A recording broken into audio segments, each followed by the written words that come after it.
सोनीपत स्थित बीजेपी कार्यालय में पंडित दीनदयाल उपाध्याय की पुण्यतिथि पर आयोजित कार्यक्रम में बीजेपी प्रदेश अध्यक्ष मोहनलाल बड़ौली ने शिरकत की। इस दौरान कार्यालय परिसर में पंडित दीनदयाल उपाध्याय की प्रतिमा का अनावरण किया गया।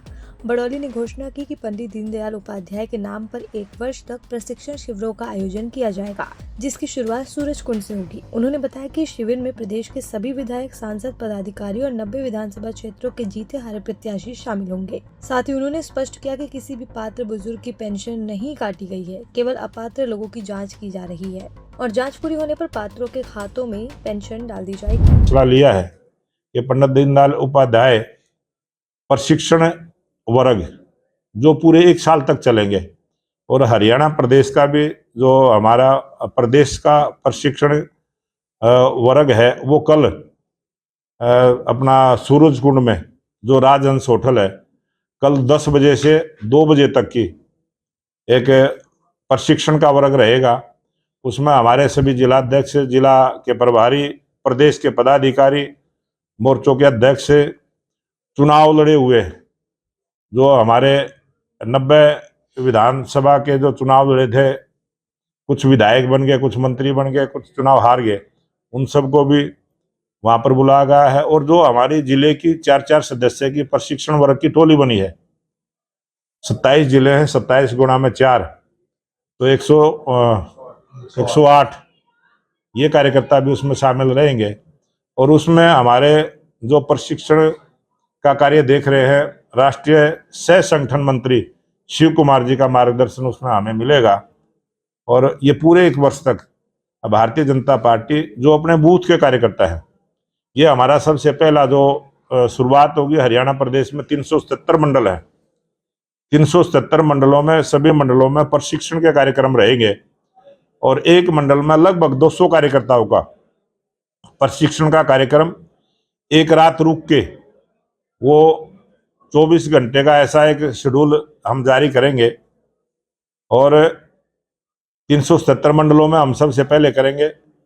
और उसके बाद भी बहुत सारे हमारे प्रशिक्षण के कार्यक्रम चलेंगे और ये जो मंडल के कार्यक्रम चलेंगे 7 मार्च से लेकर 14 अप्रैल तक एक हमने समय इसमें निश्चित किया है। 7 अप्रैल से शुरू होंगे और 14 अप्रैल तक हम इनको पूरा करने का काम करेंगे, ताकि पंडित दीनदयाल उपाध्याय जी का जो विचार है वो संगठन के कार्यकर्ताओं के माध्यम से नीचे तक जाए। इसमें हमारे 14 प्रकार का हमने उसमें विषय रखा है।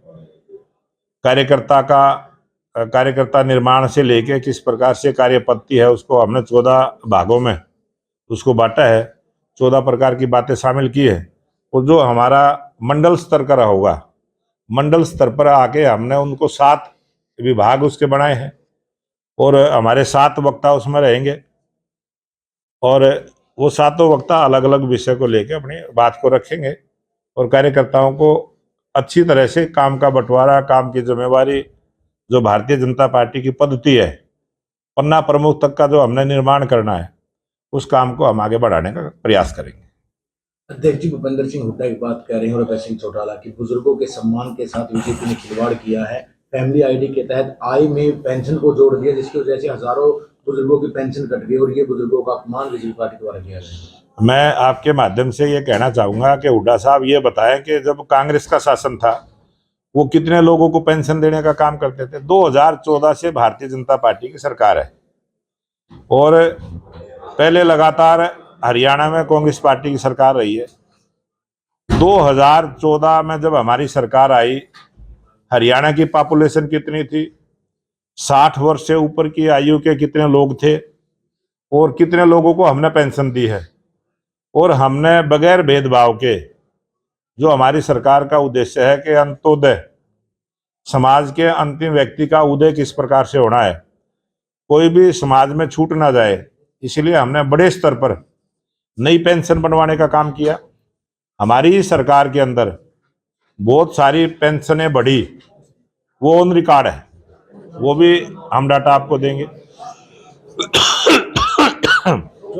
हमारी सरकार ने एक पॉलिसी तय की और उस पॉलिसी के तहत हमने 3 लाख रुपए तक की जो सालाना इनकम जिस फैमिली की है उन बुजुर्गों को उससे बाहर रखा गया। एक ये पॉलिसी बनाने का काम किया और उसमें किसी भी प्रकार का कोई भेदभाव ना हो, उसका पूरा चेकिंग सिस्टम किया। और हमारी सरकार आने के बाद जो परिवार गरीबी रेखा से ऊपर उठे हैं वो बड़ी संख्या में है।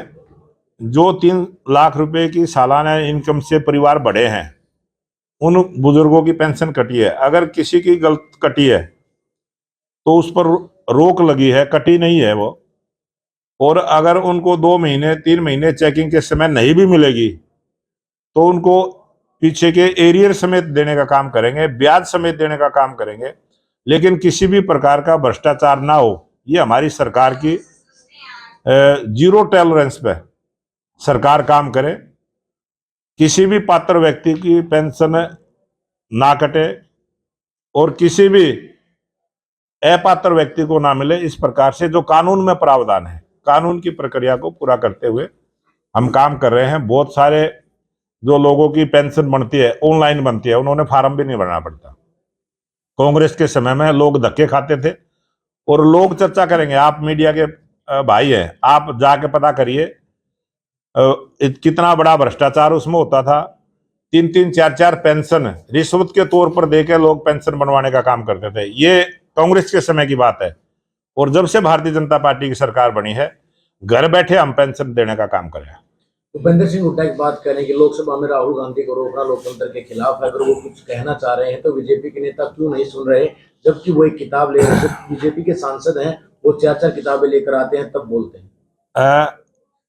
राहुल गांधी जी ने जिस किताब की चर्चा की है और कल राहुल गांधी ने बयान भी दिया है, और जिनका नाम लेके उस किताब की चर्चा की है उन्होंने भी अपनी स्टेटमेंट दी है, वो भी मीडिया के सामने आके दी है। और उन्होंने खुद स्वीकार किया है कि इस प्रकार से उस किताब का हवाला लेकर जो पार्लियामेंट के अंदर राहुल गांधी जी की जो बयानबाजी है वो गैर संसदीय परंपरा के खिलाफ है और संसद के अंदर झूठ ना बोली जाए। जिस किताब का प्रकाशन हुआ ही नहीं है उसकी जिम्मेवारी कौन लेगा। ऐसे ही किसी कागज पर लिखी हुई किसी बात को संसद में उठाना ये परंपरा के खिलाफ है।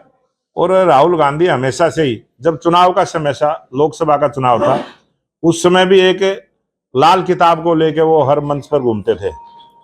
उस समय भी उन्होंने संविधान के अपमान किया था। अब की बार भी उसी प्रकार से एक किताब को लेकर चर्चा की है। और कांग्रेस के बारे में बहुत सारी किताबें ऐसी छपी हैं जिनका प्रकाशन हुआ है, वो उन पर चर्चा करें तो अच्छा रहेगा।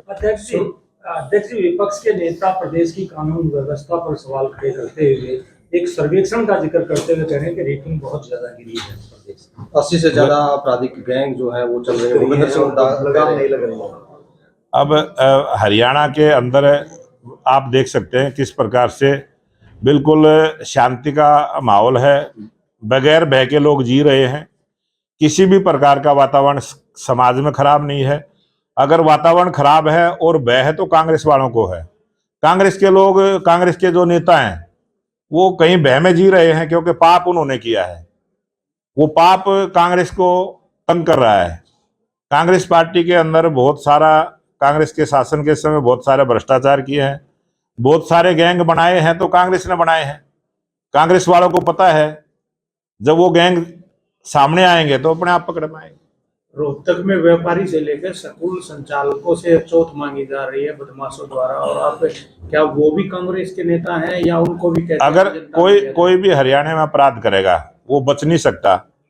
और जितने भी अपराध करने वाले हैं, जिस प्रकार से जितने भी पहले फिरौती मांगी गई हैं, सब आज जेल के अंदर हैं, कोई भी बाहर नहीं है, सब जेल के अंदर। एचपीएससी चेयरमैन पर लगातार सवाल खड़े किए जा रहे हैं। विपक्ष कह रहा है कि हरियाणा को बिहार बनाने का काम कर रही है सरकार। तो बिहार कौन सा खराब है? बिहार तो एक अच्छा शांतिप्रिय प्रदेश है, अच्छा प्रदेश है, तरक्की करने वाला प्रदेश है, बड़ा प्रदेश है और लोकतंत्र की मर्यादाओं में काम करने वाला प्रदेश है। बिहार को वो खराब क्यों बता रहे हैं? वो तो बिहार की जनता जवाब मांग लेगी उनसे। निकाय चुनाव को लेकर बीजेपी की क्या रणनीति है और किस तरह पर बीजेपी अब आगे बढ़ रही है? अब भारतीय जनता पार्टी आज पूरी तरह से निकाय चुनाव को लेकर पूरी तैयारी में है।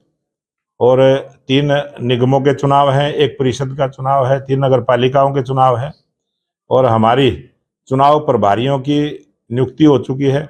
और जो वार्ड स्तर पर भी जो चुनाव लड़ने के इच्छुक कार्यकर्ता हैं, उन सब से हमने नॉमिनेशन मांगे हैं हमारे जिलाध्यक्ष के माध्यम से, और जो हमारे उस चुनाव के प्रभारी बने हैं उनके माध्यम से वो जो अपना नॉमिनेशन करना चाहते हैं, जो चुनाव लड़ना चाहते हैं, ऐसे इच्छुक जितने भी कार्यकर्ता हैं उन सबसे आवेदन हमने मांगे हैं।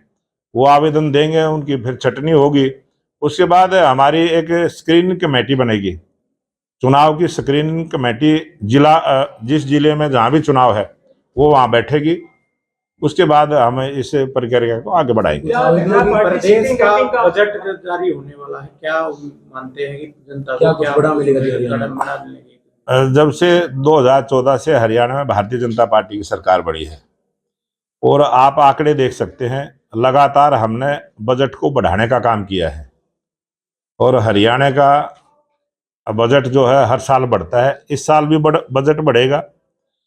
और 20 तारीख से विधानसभा का सत्र चलेगा, और ये हरियाणा का बजट हरियाणा के लोगों की भावनाओं के अनुसार बनाने के लिए लोकप्रिय मुख्यमंत्री नायब सिंह सैनी जी ने बहुत सारी बैठकें की हैं।